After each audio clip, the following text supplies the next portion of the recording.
যেখানেই যাই সেখানেই থালা সাজিয়ে বসে, লোককে কি বলবো আর তোমাকে আমি। তো খাবো না বলো? দুপুরবেলা আজকে লাঞ্চটা যে করিনি তার ঘাটতিটা তো রয়ে গেছে। এখন প্রায় 5:30 বাজে, খিদে পাবে না? সেই সকালবেলা 11টায় খেয়েছি, এমন ঘুম দিয়েছি দুপুরে আমরা। কি সাজিয়ে বসেছো?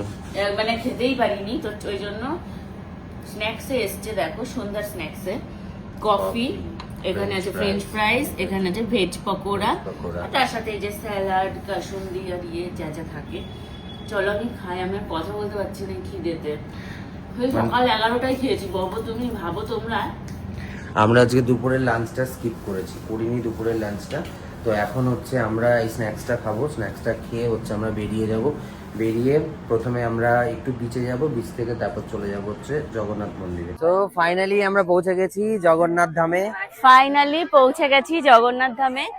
আমরা মানে পুরীতে গিয়েছিলাম, দীঘাতে চালু হওয়ার পর ফার্স্ট এলাম। দীঘাতে আমরা যখন আন্ডার কনস্ট্রাকশন ছিল তখন আমরা একবার দেখেছিলাম, আমাদের দেখতে দেয়নি তখন। তো চলো এই যে মন্দিরে ঢুকে পড়েছি, ভীষণ ভালো লাগছে। ভেবেছিলাম দুপুরে আসবো, দুপুরে আর আসতে পারিনি, এত গরম। আর রাতের ভিড়টা দেখো। আসলে সবাই মানে রাত্রিবেলাটাতে আসার চেষ্টা করছে, কারণ এত গরম বাইরে, সেই জন্য মানে মাথা দেখা যাচ্ছে, কারো শরীর দেখা যাচ্ছে না, এত গরম এখানে।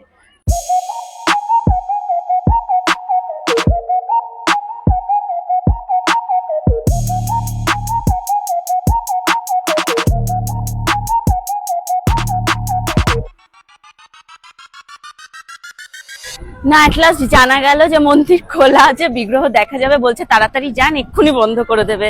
তো চলো, এসছি এতটা দূর এত কষ্ট করে শুধুমাত্র এই জগন্নাথ মন্দিরে জগন্নাথ দেবের দর্শনের জন্যই।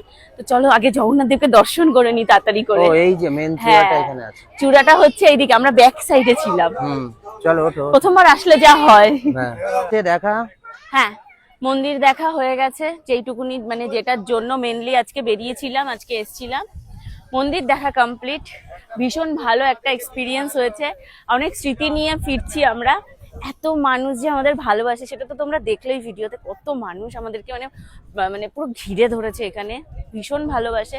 ওই যে আগের দিন তোমাদের বলেছিলাম আমি লাইভে, আমরা সবসময় সবার সাথে চলতে ফিরতে, সবার মাঝখানেই ঘুরতে পছন্দ করি। সাধারণ মানুষের সাথে চলবো ফিরবো, যারা ফটো তুলতে চাইবে অবশ্যই ফটো তুলবো, ভালোবাসতে চাইলে কাছে এসে জড়িয়ে ধরতে চাইলে অবশ্যই জড়িয়ে ধরবো। তো এই যে সুন্দর একটা এক্সপিরিয়েন্স, সুন্দর কিছু স্মৃতি নিয়ে এখন আমরা ফিরছি। চলো এখন হোটেলের উদ্দেশ্যে যাই। আমরা মন্দির থেকে বেরিয়ে পড়েছি। কোথায় যাবে? রুমে যাবে তো? চলো ওই আমাদের রুমের বাইরে, রুমের জাস্ট উল্টো দিকেই হচ্ছে একটা বিচ রয়েছে, ওখানে যদি গিয়ে একটু বসা যায় আমরা বসবো, না হলে রুমে চলে যাব। কারণ প্রচন্ড গরম, মানে এক্সেসিভ গরম, যেটা কি বলবো মানে সহ্য করা যাচ্ছে না আর কি।